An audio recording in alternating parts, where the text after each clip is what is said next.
¿Conciencia nos podríamos conocer nosotros? ¿La ciencia nos ayuda a conocernos? Sí, un poco. Sí, Pero no al 100. ¿Nos morimos sin conocernos? Sí. Ok.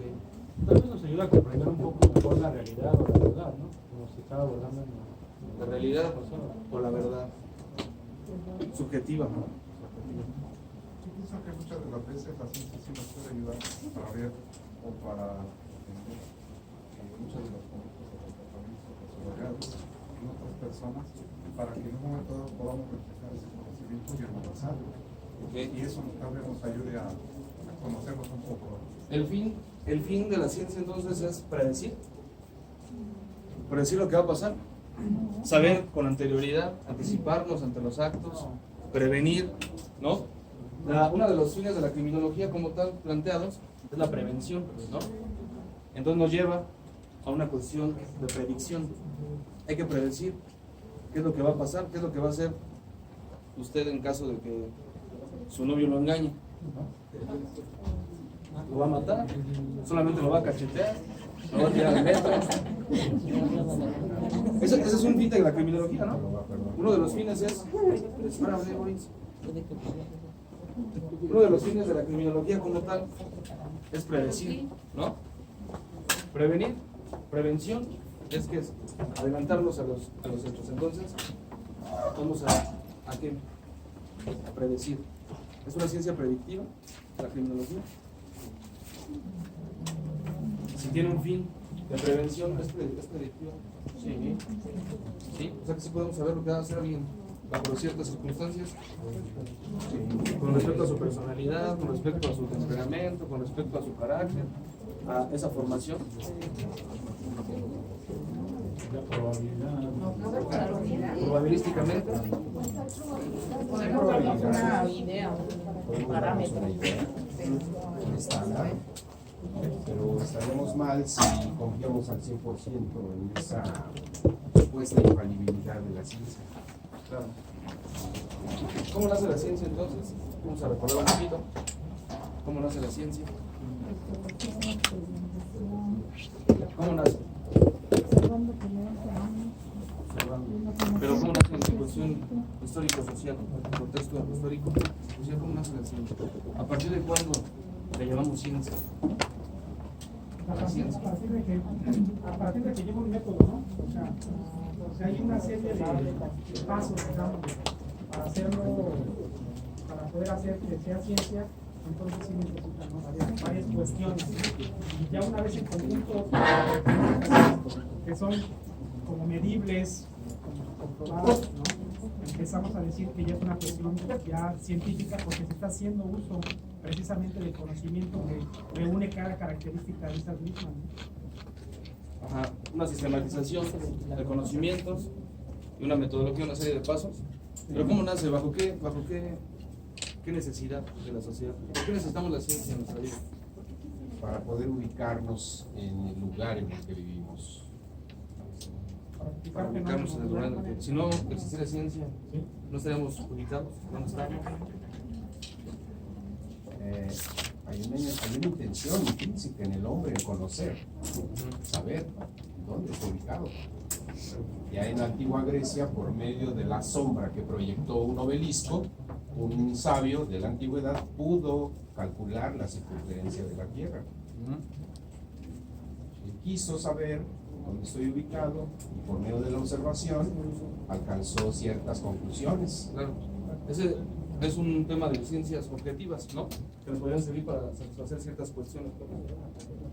Sí. Profesora, ¿se puede ser ventilador, por favor? Está viendo, está viendo. Y si puedo también el ventilador. Lo que pasa es que el maestro hizo otra cosa aquí. Pero sí, o pónganlo por otro lado porque nos vamos a asar, ya que está con lo caliente ahí. Sí. Sí. Ok, entonces, sí necesitamos la ciencia. ¿La ciencia nace a partir de dónde entonces? Método científico. A partir de dónde empezamos a llamar método científico. A partir de dónde surge la necesidad de organizar esos conocimientos y llamarle metodología.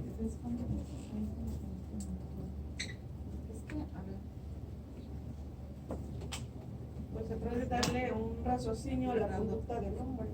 Porque tiene que fundamentar esa extensión. Y que toda la computadora como ventilador. Pero no lo pueden poner a otro lado. Ok.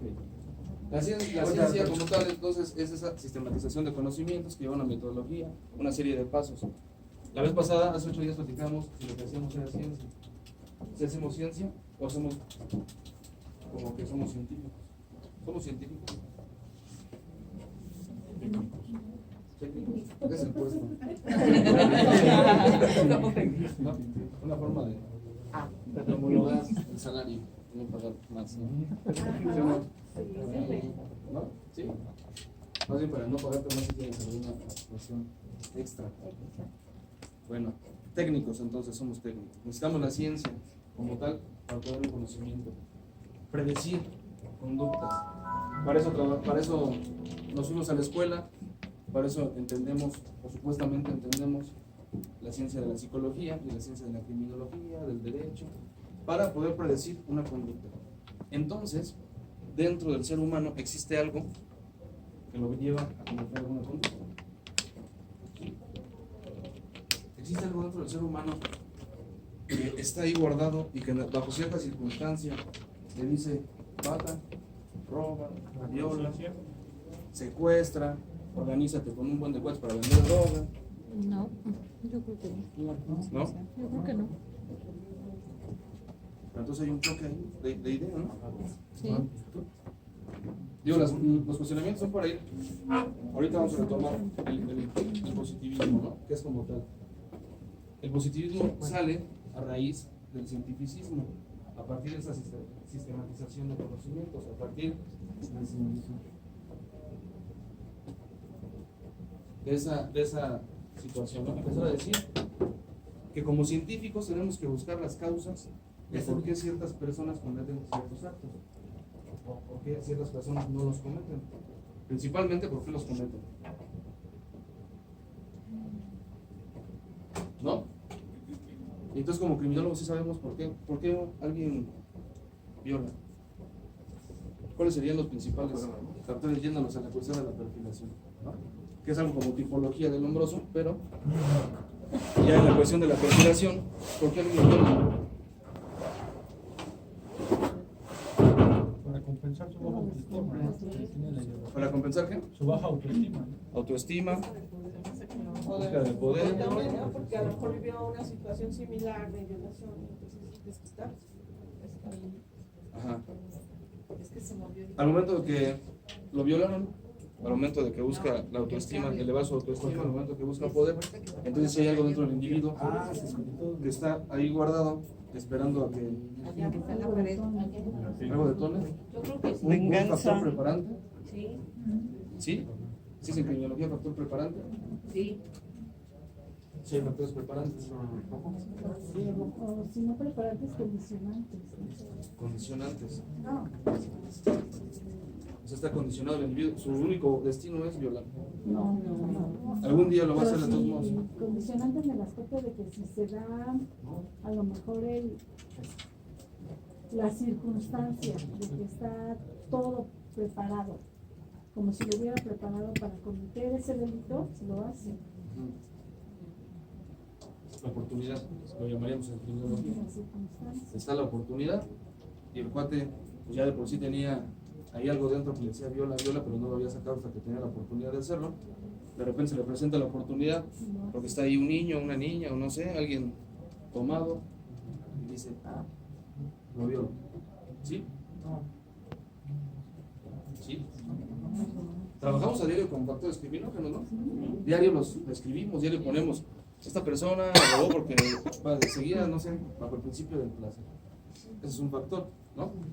Esta persona viola porque no tiene empatía, porque tiene un aplanamiento afectivo, porque muy probablemente fue violado, ¿no?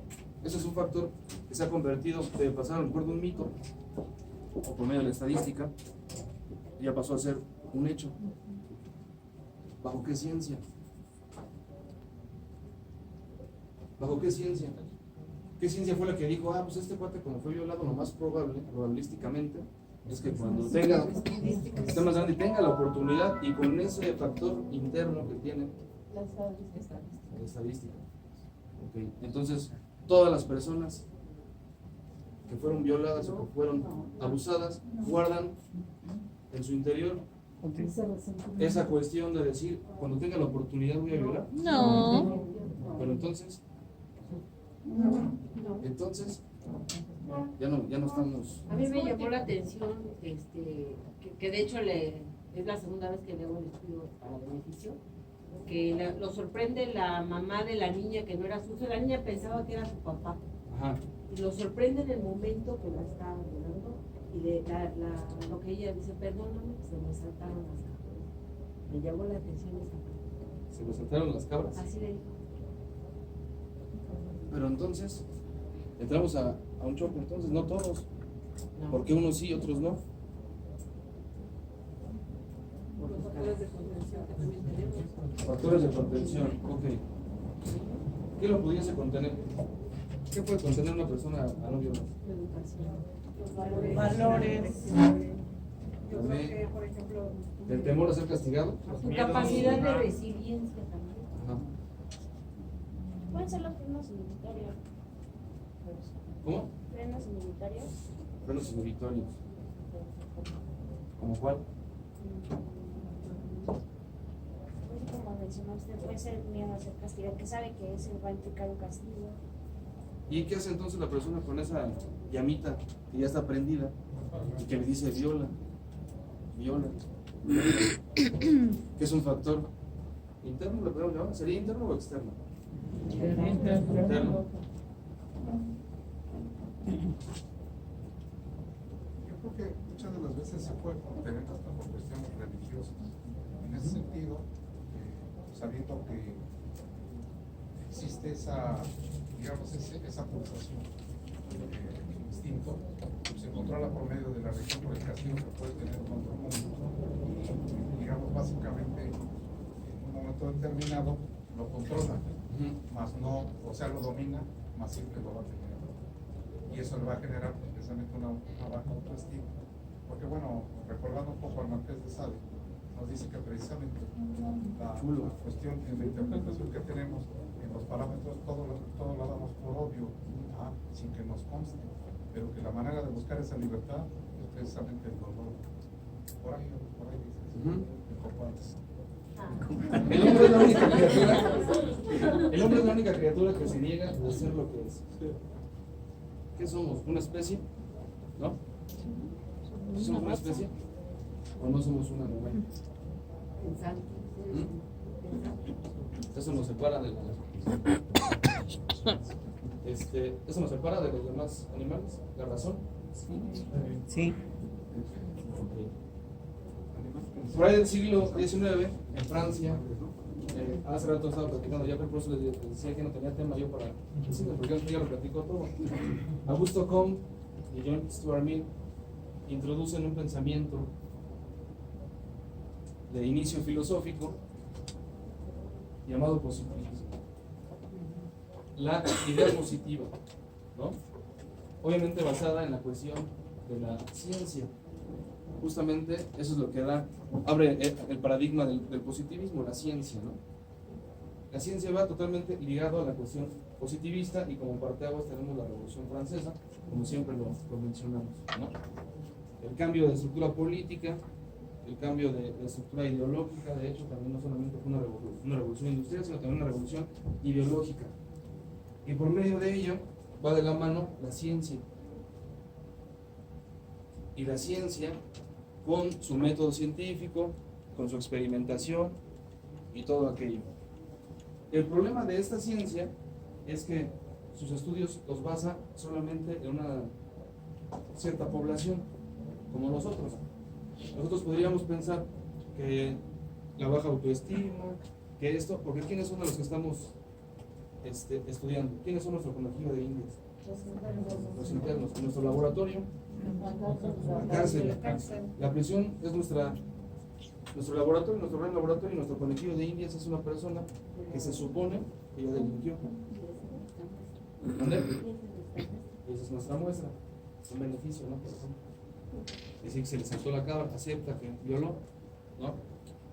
Y tú le preguntaste, por ejemplo, ¿por qué? O sea, sí se te saltó la cabra, pero ¿qué fue lo que te llevó al acto? ¿No sabe? Eso, la respuesta fue... Ni él sabe. Y nosotros sí sabremos por qué se le saltó la cabra. Obviamente encontraríamos algo ahí en el DCM, o encontraríamos algo en alguna cuestión del hombroso incluso, ¿no? Si es feo, ¿qué creen que sea? Delincuente, ¿no? Si es primitivo, ¿no? En el nacimiento, perdón. Otra cuestión que trae de la mano del positivismo es precisamente el determinismo. En ese tiempo, la ciencia objetiva más pegada y más de la que podríamos habernos auxiliado para poder explicar un comportamiento o poder explicar ciertas cuestiones sociales es la medicina. La medicina es algo que pudiese explicar ciertas cosas, ¿no? Y de hecho ha tratado o ha explicado en algún momento por qué la gente comete un delito, por qué viola a alguien, por qué mata. ¿Tú lo ha explicado la medicina en algún momento? La endocrinología lo ha intentado, ¿o no? Con la cuestión de las hormonas, la cuestión de los funcionamientos de las glándulas, ¿no? Que si no produce esta hormona, esta persona entonces se deprime, y si se deprime le afecta a su entorno y entonces empieza a ser violento, ¿no? Por decir algo. Y entonces esa violencia afecta, comete un delito y después es encarcelado. Y ya dentro de la cárcel lo podemos investigar y saber por qué lo cometió, ¿no? Entonces, en ese tiempo, en el positivismo, la medicina era la ciencia más cercana, o más bien, esa ciencia objetiva era lo más cercano que teníamos para poder llegar a un razonamiento que no era pedido, era obligado, ¿no? ¿La brujería tendrá un método? ¿Sí lo tiene? Y es predictiva también, ¿no? Y como te ve, te dice, tú tienes un amarre, ¿no? Y el ojo clínico del criminólogo es lo mismo, ¿no? O el psicólogo, o el psiquiatra, inmediatamente se ve que ese niño no se puede estar en un solo lugar, entonces tiene déficit de atención, trastorno de déficit de atención y hiperactividad. Entonces, así todo como de buen cubero. Ya sé que le voy a recetar. ¿No es lo mismo? Y la brujería también lleva un método. Solamente porque no es aceptado. Una gente pensante, una gente con razonamiento, no creería en un demonio, ¿no? Y a lo mejor el grupo dice, pues, a mí el psicólogo no me sirve. Yo he arreglado más problemas que el psicólogo, ¿no? ¿Qué opinan? Me hubiera vuelto el grupo mejor de Catemaco. Me hubiera vuelto el grupo de Catemaco. Lo podríamos armar súper bien. Hacemos tipologías bien rápido, enfilando, ¿no? Entonces, esa medicina le dio una cierta explicación al comportamiento humano, ¿no? Y aquí tenemos a el mejor conocido como Papá Lombroso de los criminólogos, ¿no? Eso es uno de los autores, ¿no? del positivismo. Con la tercera escuela, ¿que es quién? ¿Quién es? La tercera escuela. Lombroso. Pero vamos a empezar primero con Papá Lombroso, que nos ha sacado de muchos problemas en todo momento. Cuando vamos caminando y decimos, ese güey se ve bien feo, me va a robar, vamos a quitarlo, ¿no? Voy a hacer un lado. Y nos ha salvado de un chingo de asaltos, ¿sí o no? ¿Sí o no? Ese güey es luego se ve que es reggaetonero, mejor no me lo ligo, porque me va a sacar dinero para las monas. Entonces, esa tipología nos ha ayudado bastante a solucionar problemas de vida, ¿sí o no? Claro. Entonces nace en Verona, Italia, en 1835, criminólogo y médico italiano, ¿no? Sobre todo médico. ¿Qué se encargó Lombroso? ¿Qué hizo Lombroso? Medir cráneos. agarrarse de la escuela de antropometría. Y ya empezaba con Gall. Y empieza a medir cráneos. ¿Quiénes son sus conejillos de indias del Lombroso? ¿Quién? ¿No? Algunos presos, algunos que habían delinquido. Y eso sí, tenía una lógica bastante coherente. ¿Eh? Existían dos tipos de criminales. Uno que ya había delinquido y el otro que era latente. Es una lógica bastante buena, ¿no? Si no es una, es otra. El hecho es de que si era feo, iba a delinquir en algún momento. ¿De dónde se basa también Lombroso? También se basa de Darwin. ¿Darwin qué hace? La evolución de las especies. Aquí es el más fuerte, ¿no? El cuate ¿cómo se llamaba? El cuate perdido. El eslabón perdido. Que era quién? Un primitivo, ¿no? Que no tenía todavía uso de razón. Exacto. No alcanzó a pasar ese umbral de razón y todavía creía en Dios. Todavía regresaba a Dios para que lo ayudara para curarse de la gripe, ¿no? Entonces, pues ese cuate no razona. ¿Por qué no vas mejor con un médico? ¿No? A que te cure con la razón, a que te dé un medicamento. Entonces Lombroso empieza a medir cráneos. Nace como antropología criminal primero, en sus primeros pasos de la criminología se llamará antropología criminal. ¿Por qué antropología criminal? El estudio del hombre, precisamente con este tratado, el tratado antropológico experimental del hombre delincuente. ¿Por qué? Se delinque. Y nosotros a diario, cuando hacemos un estudio en criminología, descubrimos por qué delinquen, porque ponemos ahí los factores. Hacemos un gran descubrimiento. ¿Sí o no? Y aquí tenemos una tablita, precisamente en ese libro, de los cuates que estudiaban, ¿no? Principalmente le encontró ciertas protuberancias o ciertas anormalidades en los cráneos de los hombres que habían delinquido, y de ahí se agarró para decir que entonces el hombre ya tenía algo, como nosotros lo conocemos ahora, un factor, una disposición o un determinismo. Nace un determinismo, la escuela de determinismo biológico, en la cual explica por qué una persona delinque. Y es muy sencillo por qué delinque. Porque su cráneo está raro, parece muégano, ¿no? Entonces, como tiene una cabeza medio rara, ese cerebro a lo mejor no se alcanzó a desarrollar de manera adecuada, y entonces es muy probable, si no es que ya delinquió, es muy probable que delinca. Y empieza a hacer tipologías. ¿Se acuerdan de las tipologías del Lombroso? El delincuente nato, ya había comentado con el compañero. ¿Cuál otro? Matoide. Incluso de la mujer delincuente, ¿no? El loco moral, ¿no? Y ese loco moral que tenía de principal, que guardaba su locura, ¿no? Que la escondía frente a todos, que sabía cómo jugar con la gente. Es que ese se parece infinitamente a Ignacio Manuel Altamirano. Están contando parecidos. Ahorita hay una mejor. Aquí tenemos unas medidas, ¿no? unos cráneos muy bien, de las medidas del Lombroso, las cuales trata de explicar por qué las personas delinquían, y era simplemente porque el cráneo o esa persona era primitiva. Sale el hombre atávico. ¿Alguien se acuerda de qué era un hombre atávico? Precisamente un primitivo, alguien que no había alcanzado a evolucionar, alguien que no había llegado a la evolución, no podía utilizar la razón.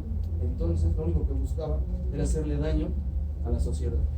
Lo único que buscaba era destruirla, ¿no? Lombroso trabajaba, era médico, trabajaba en hospitales, tenía la mano ahí todo para los estudios, ¿no? Toda su investigación. Como nosotros trabajamos en la prisión y tenemos ahí a la mano a nuestra población, nuestra muestra, igual Lombroso, ¿no? Tenía ahí la situación. ¿Qué podemos observar en este cuate? En estos dos cuates. Aparte de los feos, ¿no?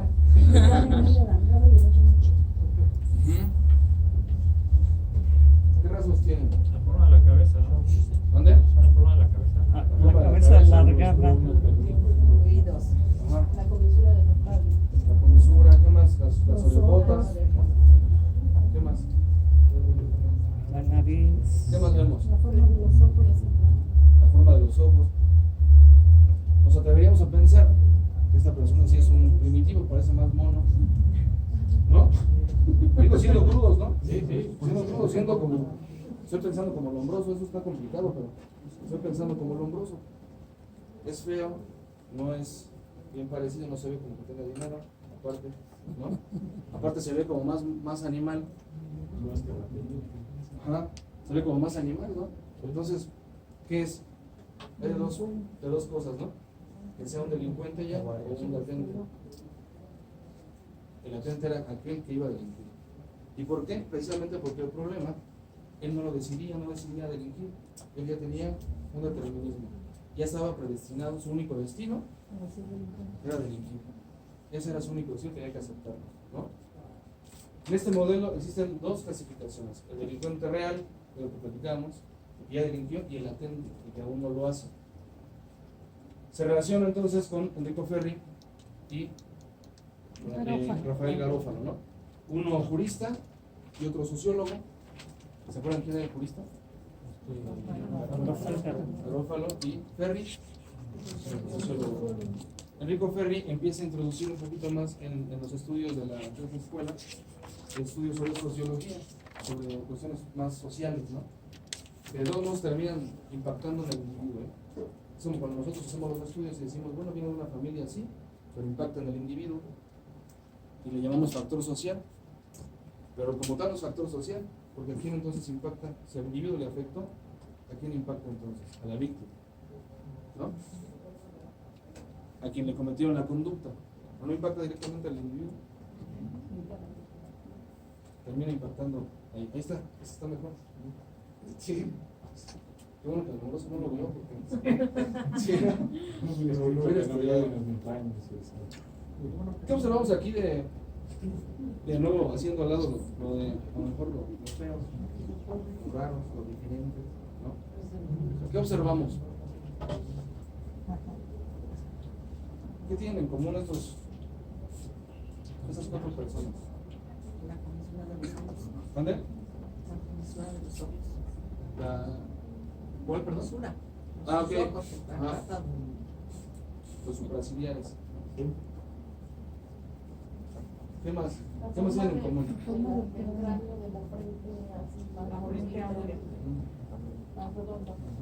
¿Qué otra cosa? ¿Qué otra cosa tienen en común? Que están feos. Están feos La todos. miseria. Sí. Lombroso, ¿quién sabe? ¿Alguien sabe si destruyó su cráneo?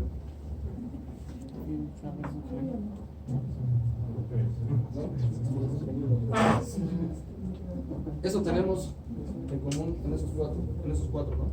Que son Gente pobre. pobres. Otra cosa también común y que también le llamamos factor. Aquel que es pobre, Delincuente. No tiene oportunidades, los factores, va a robar, necesitará robar, o necesitará delinquir, necesitará hacer algo, ¿no? Para ello. ¿Y es factor la miseria? ¿Es factor la miseria? ¿Para qué delitos? Para el robo. Meramente patrimoniales. Y el cuello blanco no comienza patrimonial. A diferente escala, ¿no? Fraude.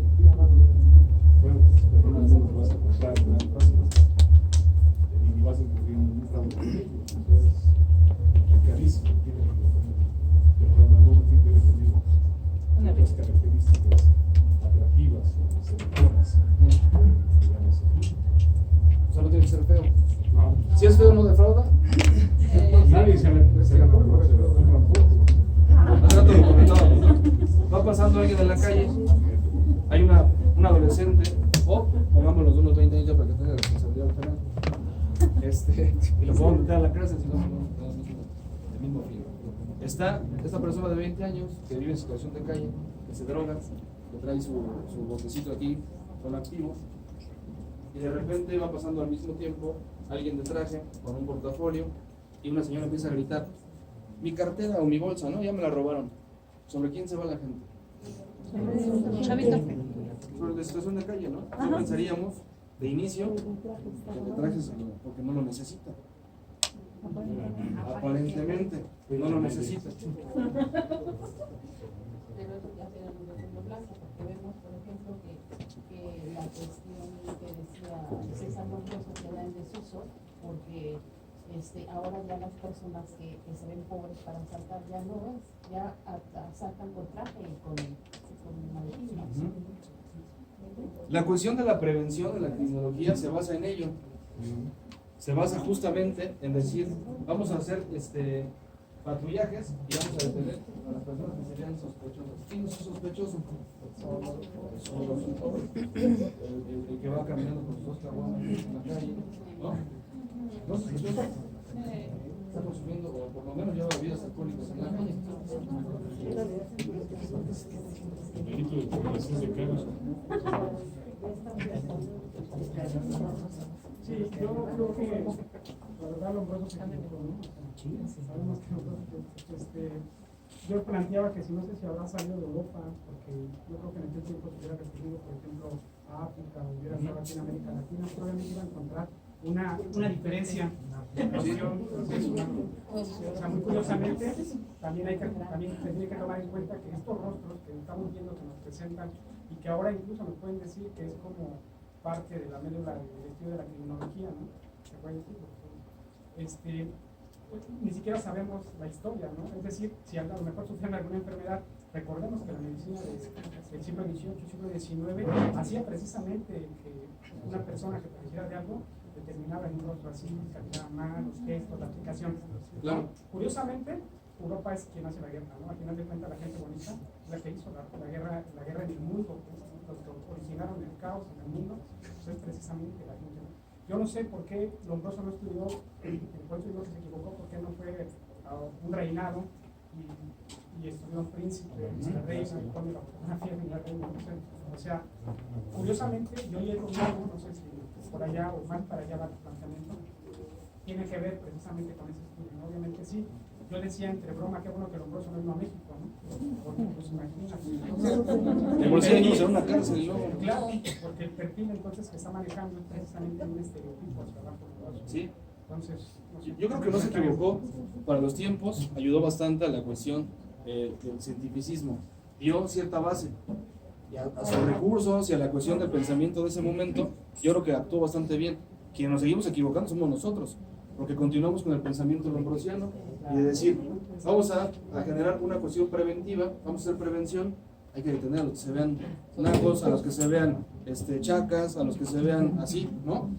A los reggaetoneros, ¿no? Que son muy castigados. Los merecen un poco. Que no se equivocó. O sea, simplemente ya las doctrinas de Lombroso, las lombrosianas ya no están en uso, ya se hablan de Lombroso.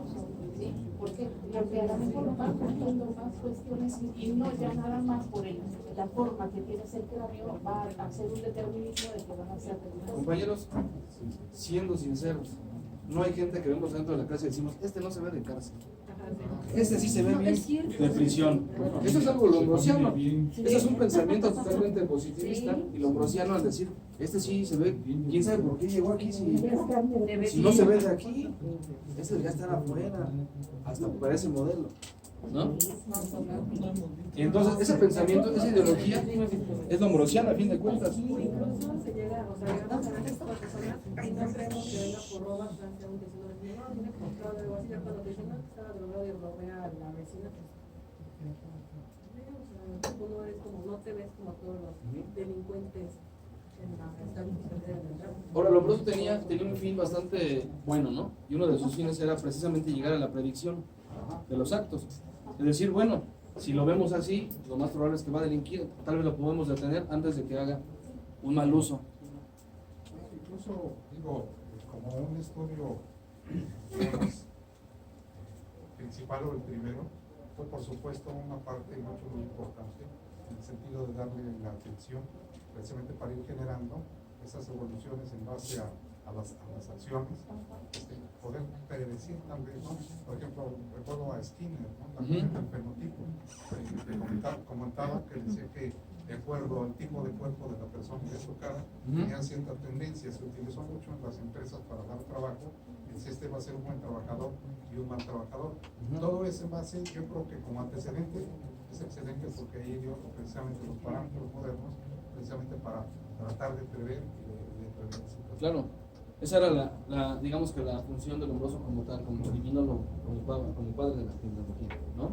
Tratar de prevenir, tratar de poder estar con antelación ante un supuesto peligro, un riesgo, o una persona riesgosa. Correlación entre características antropométricas con la cuestión de la medición de los cráneos y la criminalidad. Esa relación lo llevó a un determinismo, a determinar que si esa persona tenía ese cráneo y bajo esas premisas hizo su tipología, ¿no? El delincuente nato, la mujer delincuente. ¿Cómo era la mujer delincuente? ¿Alguien se acuerda cómo era la tipología? Pues decía fealdad excesiva, ¿no? Y sus brazos gruesos y alargados, creo. Tenía pechos excesivamente grandes. ¿Sí se acuerdan de eso? Y parecía hombre. Esa era la tipología lombrosiana de la mujer delincuente. En una representación de fotografías de cuando estaba la Castañeda, precisamente, hay una mujer que parece hombre porque cuentan, ¿no?, que la historia era de que sus papás habían creado justamente en el campo y la tenían todo el tiempo, había trabajado duramente sobre el campo, ¿no? Las manos eran muy duras, sus hombros eran muy grandes, ¿no? Claro. Entonces, cuando ella se rebela, precisamente ella se rebela contra la familia para decir que ya no quiere más ese trabajo, la catalogan de loca, la encierra, y en una imagen que presentan precisamente en un estudio sobre este tipo de cuestiones, la muestran justamente como, y se ve incluso, pareciera como si fuera una persona con las facciones sumamente muy distintas, las de una mujer eran muy fuertes como las de un hombre, ¿no? Pero no es que tuviera era precisamente esa formación, o sea, se explica, ¿no?, quizás el origen precisamente de por qué se representa así, ¿no? Sí. Junto con esta cuestión del positivismo y el cientificismo, también se relaciona mucho con la cuestión del miedo, ¿no? Incluso en el cine, en la literatura, en el arte prácticamente también lo podemos observar. ¿Quién es el malo siempre? El feo y el diferente. El príncipe siempre es el de buena casa, ¿no? Con un caballo muy chido, ¿no? Y entonces, ¿quién es entonces el malo? El feo. ¿Sí o no? La bestia. La Bella y la Bestia rompió con ese paradigma. En esta cuestión de premisas existen ciertos estudios, ¿no? Bueno, sí, era adinerado. Aparte estaba hechizado, ¿no? Ajá. Entonces, no era feo realmente. Era de corazón bello. Generales, la familia, ¿no? Herencia, raza, etc. La raza. Si eres negro en Estados Unidos, es muy probable que ¿qué? ¿Que seas criminal? Y si eres, por ejemplo, del Viejo Oriente, terrorista, ¿no? No puedes viajar en avión. Si viajas vas con un poli al lado, pues te pones loco, ¿no? La biografía. Nosotros hacemos eso para que vean que no está olvidado el positivismo y para que vean que no está olvidado la cuestión muy viejita de la criminología. Nosotros nos fijamos en esto, ¿o no? Hacemos una historia de vida con respecto a la familia, el núcleo familiar primario, el núcleo familiar secundario, y que tus papás cómo te trataban, y alguna vez te violaron, y que si alguna vez fuiste tocado por tu tío y nunca dijiste nada, es momento de decirlo ahora, ¿no? O si alguien de tu familia está en reclusión. ¿Por qué? ¿Por qué le preguntamos si sobre esta reclusión? ¿Creen que sea relevante para el estudio específico de la persona? Sí, por favor. ¿Manda? ¿Es un factor? Porque los llevan, ahí crecen. Porque son imitaciones. Hay imitación de conducta. O sea, sí es un factor. Sí. En la Ustedes son los que mayoría. dicen eso, ¿eh? Checamos la familia, checamos la herencia, enfermedades, ¿no? Checamos si tiene algún padecimiento orgánico, esquizofrenia, alguien de tu familia, puede ser algún tipo de trastorno mental, ha estado en algún hospital psiquiátrico, etc. Checamos la raza, nacionalidad y todo ello. Biografía, eso es en lo que nos especializamos, en hacer juicio sobre cómo ha llevado su vida esta persona. Si una mujer privada de la libertad nos dice, me he casado 10 veces, ay, no manches, se ve la inestabilidad emocional, luego lo vemos. Se ve inmediatamente que a esta persona le encanta el relajo. Pues, ¿quién se casa 10 veces? Aparte de la tigresa, o ella se puede casar las que quieran, ¿no? No aprende de la experiencia. O sea, 10 veces se ha casado. ¿Qué otra cosa decimos? Vivió en situación de calle, ¿no? Lo corrieron de su trabajo. Ya fue detenido de adolescente. Trató de suicidarse. Hacemos una biografía y en esto nos especializamos nosotros para encontrar factores, porque aquí es donde jalamos los factores. Los expulsaron de la escuela. La mayor parte, exacto, los expulsaron de la escuela. La mayor parte de los factores que jalamos nosotros vienen de ahí, de la biografía, de la historia de vida. Y juzgamos entonces la historia de vida.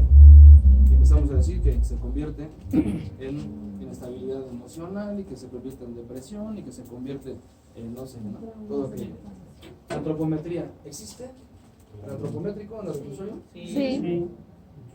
Uno le llaman que tocan el piano, ¿no? Las huellas es una forma de antropometría. ¿Sí o no? Hay una clasificación, una subclasificación de las huellas decadactilares para identificación de la persona. Entonces, claro que sí. Fisionomía, nosotros la aplicamos también súper bien. Esta no se va de cárcel. Esta debería de irse, o esta debería de irse, ¿no? Tatuajes, es una cuestión bastante interesante. Organoscopía, claro que sí, o no.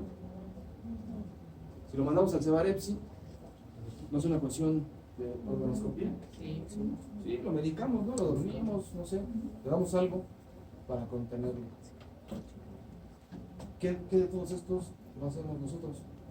¿Dónde está el desuso del positivismo? Nosotros le preguntamos sobre su familia y nos puede decir que su familia es la perfección andando. No nos consta.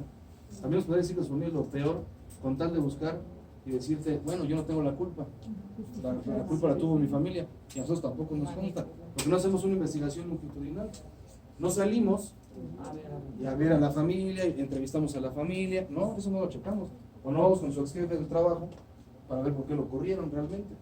Pues sí, creemos justamente en lo que nos está diciendo, o bueno, decimos, me está mintiendo, pero ni modo, ¿qué le pongo? No le puedo poner otra cosa que no es. ¿No? Si no nos lo dice, si nos dice no me drogo y tiene la boca quemada y nos damos cuenta que fuma marihuana o piedra, ¿qué le puedes poner? ¿Que fuma? ¿Si él no te lo dice? Sí, sí, se ve. ¿Sí? ¿Sí se puede o no se puede? ¿Sí? ¿Sí lo pones? Ahí cuando les caiga la bronca. Ahí cuando les caiga la bronca por andar poniendo cosas que no es. Claro. Luego amarillos, ¿no? Y O a falta de veracidad en la cuestión de los factores, la criminología ha encontrado una salida bastante bonita y dice, es multifactorial, no hay un determinismo, ¿no? Hace rato la compañera decía, esto es multifactorial. Esa es una cierta incapacidad de una ciencia para no llegar a un objetivo planteado. Si no es una, es otra.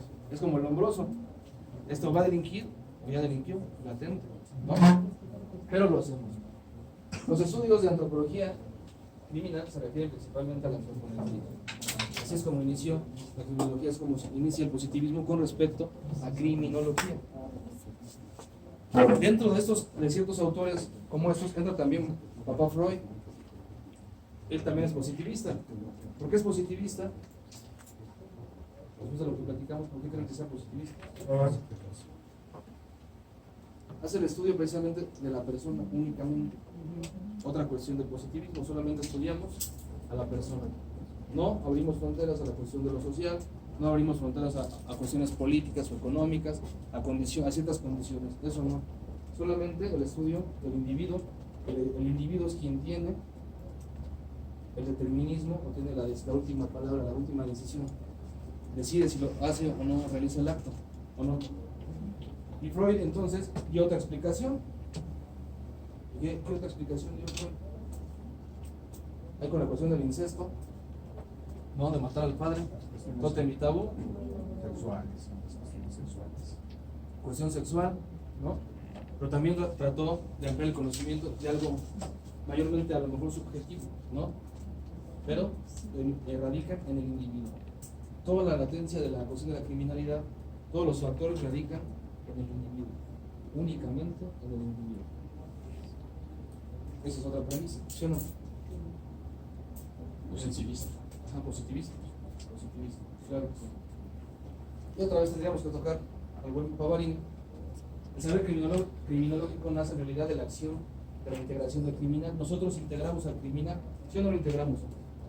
Por medio de nuestros estudios vamos haciendo la criminogénesis y luego el criminodiagnóstico. Cuando hacemos un criminodiagnóstico es la integración de esa persona en explicar qué fue lo que lo lleva a delinquir. Es la integración como tal. El lugar privilegiado de este ejercicio del poder político y de la adquisición de conocimientos será la penitenciaría.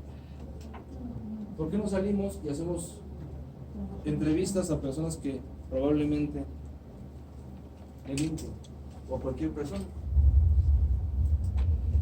¿Por qué no podríamos hacer eso? Porque la penitenciaría está mejormente concurrida en personas, ¿no? Porque es como el laboratorio que lo decíamos de las personas criminales.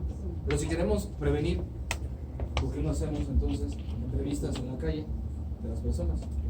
Oye, ¿tienes ganas de violar? ¿Alguna vez has tenido ganas de robar?